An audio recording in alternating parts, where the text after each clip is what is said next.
Ainsi, l'écrivain Serge Hutin a-t-il évoqué Fulcanelli l'initié, l'auteur des demeures philosophales et des mystères des cathédrales, qui a légué son savoir à Eugène Cancelier, son disciple et commentateur.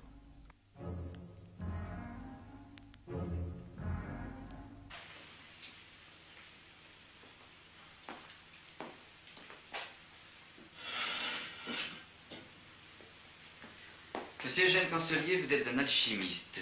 Et pour le commun des mortels, l'alchimiste est un monsieur qui veut faire de l'or. Eugène Cancelier, avez-vous fait de l'or? Oui. Je sais, ordinairement, pour l'alchimiste, c'est celui qui a fait de l'or. Et l'alchimie elle-même est une science qui a pour but la fabrication du métal précieux. C'est d'ailleurs la définition qu'on trouve ordinairement dans les encyclopédies. Pour ma part, comme je l'ai dit dans mon livre, Alchimie, j'en ai fait de l'or, oui, en suivant une méthode spagyrique, non pas par l'élaboration philosophale elle-même, non, mais par un procédé dit particulier, comme il y en a tant, il y en a beaucoup dans les vieux traités, que j'ai emprunté à Blaise de Vigenère, dans son traité du feu et du sel. Est-ce rentable? Non, ça n'est pas rentable, car au demeurant, le but de l'alchimie, c'est toujours plus de pureté. Il y a une définition de l'alchimie qui est excellente et qui est celle que donne Martin Rulland, dans son dictionnaire d'alchimie. Il dit ceci: Alchimia est impuri separatio a substantia puriore. C'est-à-dire, l'alchimie, c'est la séparation de l'impur de ce qui est plus pur. L'alchimie est en marge, l'alchimie est dans la clandestinité, on peut dire. Pourquoi? Est-ce parce qu'on l'associe souvent à la magie, à la sorcellerie? Bon, pourquoi l'alchimie serait-elle dans la clandestinité?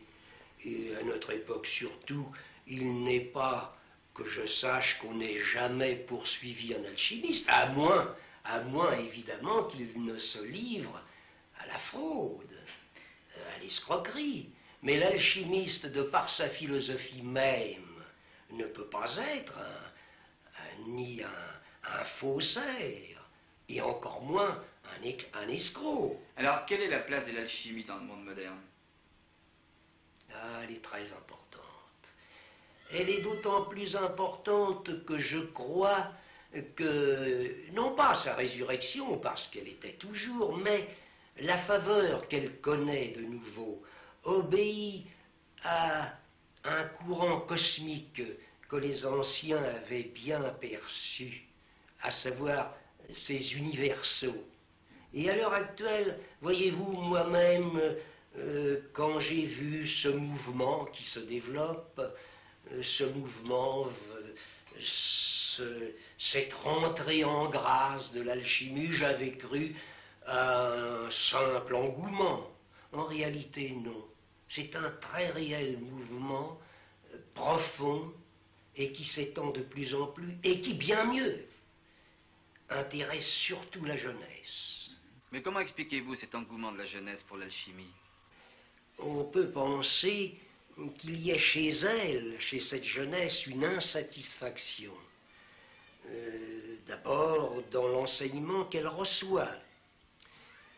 La science, disons, qualifions-la d'officielle, si on veut, la science qui est enseignée, offre certaines lacunes. Lacunes que l'alchimie vient combler. Il y a un domaine qui est délibérément rejeté, ignoré, et qui est le domaine spirituel, le domaine que des gens comme Einstein lui-même a reconnu, même à travers ses mathématiques, un plan supérieur, divin, il faut bien le dire. Oppenheimer y est venu lui aussi. Il y est venu après sa fameuse bombe. Et présentement, il continue de chercher la vérité, et justement,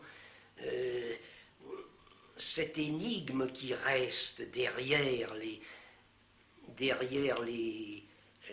équations mathématiques, équations qui d'ailleurs, arrivées à un certain point, ne sont plus contrôlables. Et il y a un autre facteur qui joue, c'est cette sorte d'abandon des forces spirituelles. Prenons particulièrement la franc-maçonnerie et l'Église, n'est-ce pas? La franc-maçonnerie qui cherche toujours le verbum dimissum, la parole perdue, et l'Église qui semble bien en train de la perdre, ne serait-ce qu'avec l'abandon du rituel magique de la messe, l'abandon du latin, et puis ce recours à un écuménisme pour faire plaisir. Et quelles opérations effectuez-vous, vous, en ce moment, dans votre four, dans votre laboratoire?